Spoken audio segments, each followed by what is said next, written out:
தமிழக மக்கள் அனைவருக்கும் வணக்கம். மூன்றாம் உலகப் போர் வரப்போகிறது என்ற ஒரு கருத்தை தொடர்ந்து நம்முடைய சேனல்ல நாம சொல்லிக்கிட்டு இருந்தோம். தற்பொழுது அது சாத்தியமாகிவிட்டது. மூன்றாம் உலகப் போர் வருவதற்கான அந்த ஆரம்ப கட்ட பணியை தற்பொழுது ஈரான் துவங்கிவிட்டது. இஸ்ரேல் இதற்கு முன்னால நிறைய சண்டை போட்டுட்டு இருந்தாங்க.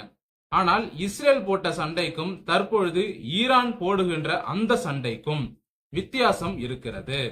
இஸ்ரேல் என்ன பண்ணாங்க அப்படின்னா, லெபனான்ல அட்டாக் பண்ணாங்க. யாரை அடிச்சாங்க? லெபனான் ராணுவத்தை அடிச்சாங்களா? கிடையாது. அங்க இருக்கக்கூடிய ஹிஸ்புல்லா என்ற அந்த தீவிரவாத குழு மேல தாக்குதல் நடத்தினாங்க.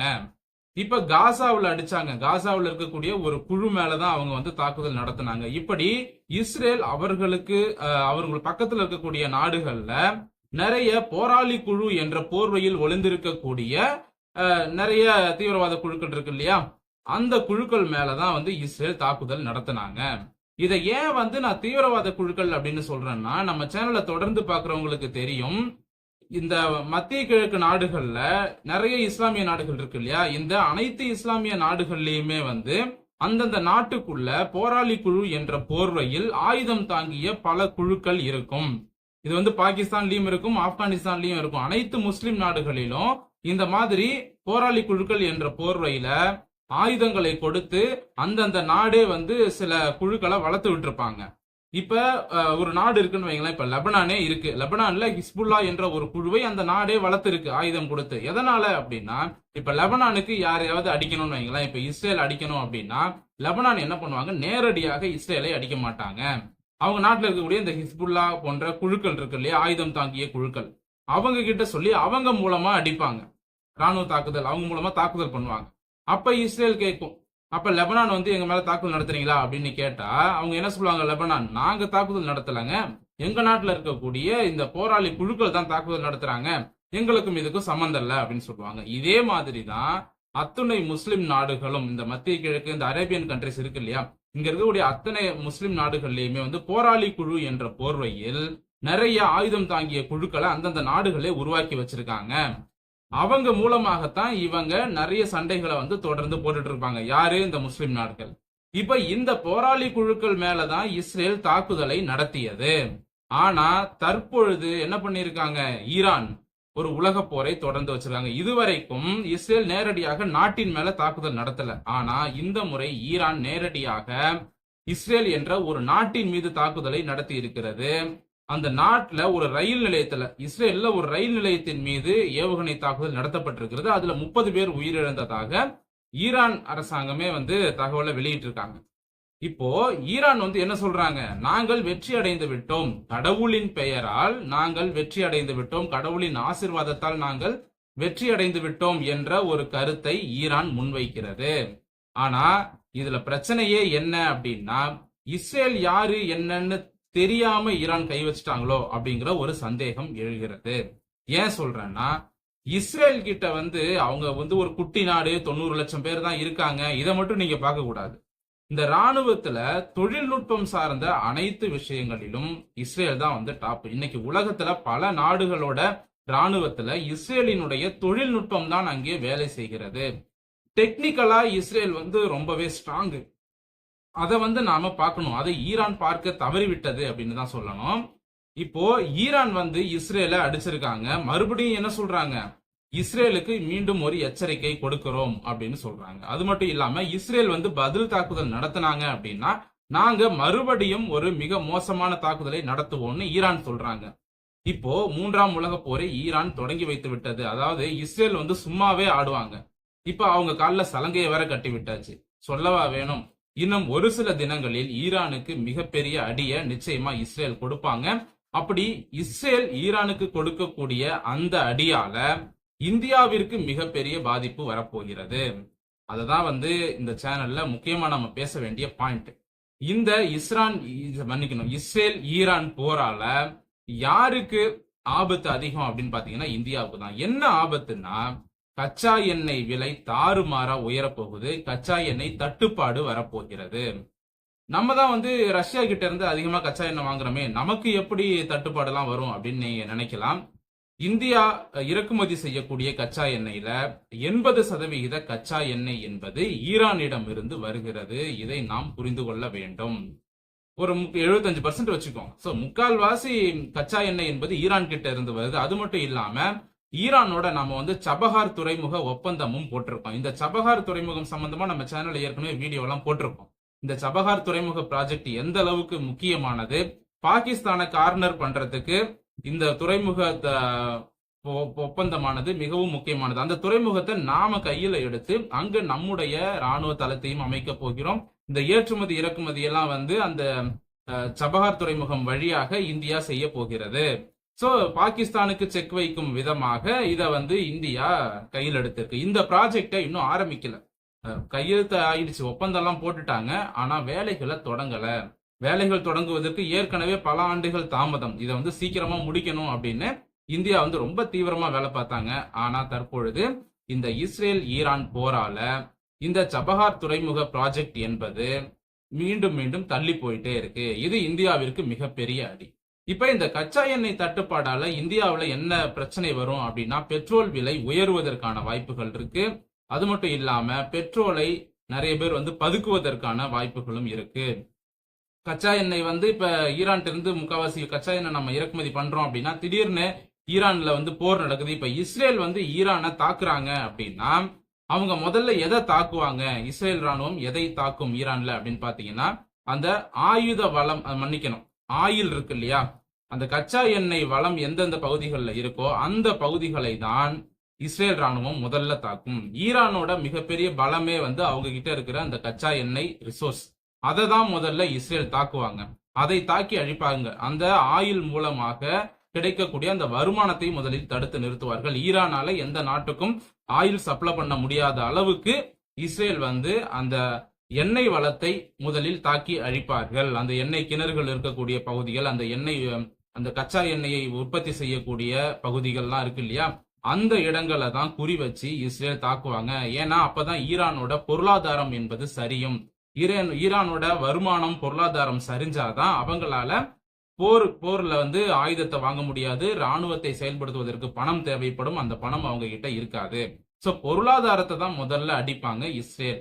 அதனால இஸ்ரேலினுடைய முதல் அடி ஈரான்ல எங்க இருக்கும் அப்படின்னா, அந்த எண்ணெய் வளம் உற்பத்தி ஆகக்கூடிய பகுதிகள், அதுலதான் வந்து முதல் அடி என்பது இருக்கும். அதற்கு பிறகுதான் வந்து ராணுவ தளத்தின் மேலேயே வந்து இஸ்ரேல் தாக்குதலை நடத்துவாங்க. ஃபர்ஸ்ட் அடியே வந்து ஆயில் ரிசோர்ஸ் தான். அப்போ ஈரானால போர் வந்துச்சு அப்படின்னா, இப்ப இஸ்ரேல் வந்து ஈரான் அடிக்கிறாங்க அப்படின்னா, அந்த ஆயில் இருக்கக்கூடிய பகுதிகள் எல்லாம் அடிச்சாங்கன்னா ஈரானால அந்த எண்ணெய் உற்பத்தியை தொடர்ந்து செய்ய முடியாது. எண்ணெயை வந்து பிற நாடுகளுக்கு ஏற்றுமதி செய்ய முடியாது. அந்த நேரத்துல இந்தியாவுக்கு தட்டுப்பாடு ஏற்படும், எண்ணெய் தட்டுப்பாடு.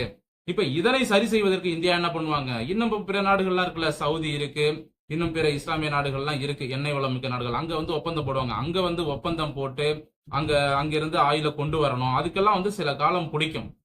அதற்குள்ளாக இங்கே இந்த எண்ணெய் தட்டுப்பாடு என்பது, பெட்ரோல் தட்டுப்பாடு பிரச்சனை மிகப்பெரிய அளவில் வரும். பெட்ரோல் விலை உயரும், டீசல் விலை உயரும். இந்த பெட்ரோல் டீசலை வந்து பதுக்குவாங்க.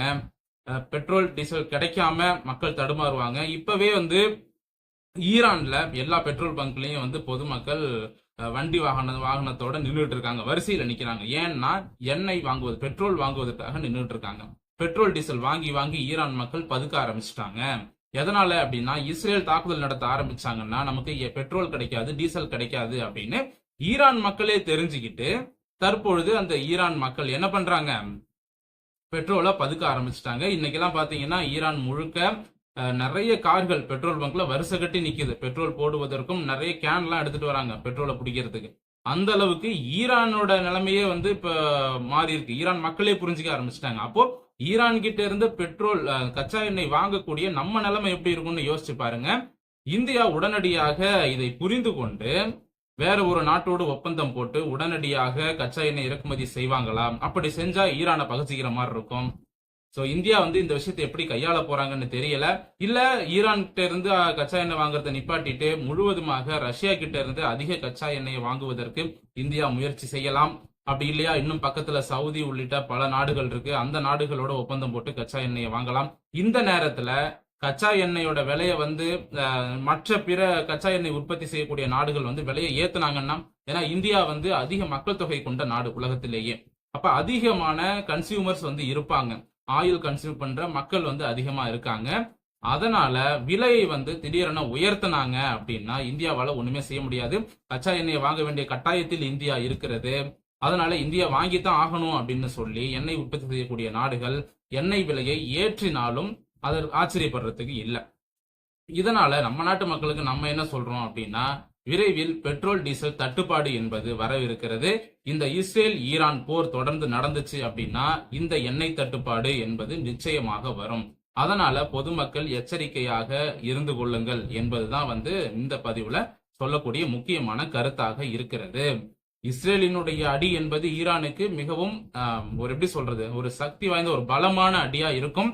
அந்த அடியை வந்து அமெரிக்காவோட சேர்ந்துதான் அவங்க செய்ய போறாங்க. அது மட்டும் இல்லாம பிரான்ஸ், இங்கிலாந்து உள்ளிட்ட பல நாடுகள் இஸ்ரேலுக்கு ஆதரவா களமிறங்குறாங்க. அமெரிக்காவில் தற்பொழுது தேர்தல் நடந்து கொண்டிருக்கிறது. இந்த தேர்தல் பிரச்சார வேலைகள் நடந்துகிட்டு இருக்கு. தேர்தல் முடியும் வரை அமெரிக்கா ராணுவ நடவடிக்கையில ஈடுபடுவதற்கான வாய்ப்புகள் குறைவு. இதை சாதகமா பயன்படுத்தி கொண்டு ஈரான் இஸ்ரேல அடிச்சிருக்காங்க. இப்ப அமெரிக்கால வந்து எலெக்ஷன் டைம், அதனால ராணுவ நடவடிக்கை உடனே எடுக்க மாட்டாங்க அப்படின்னு புரிஞ்சுக்கிட்டு தான் ஈரான் வந்து இஸ்ரேல அடிக்கிறாங்க. இன்னொரு பக்கம் இங்கிலாந்து எச்சரிக்கை கொடுத்திருக்காங்க. பிரான்ஸ் வந்து ஈரானை எச்சரிச்சிருக்காங்க.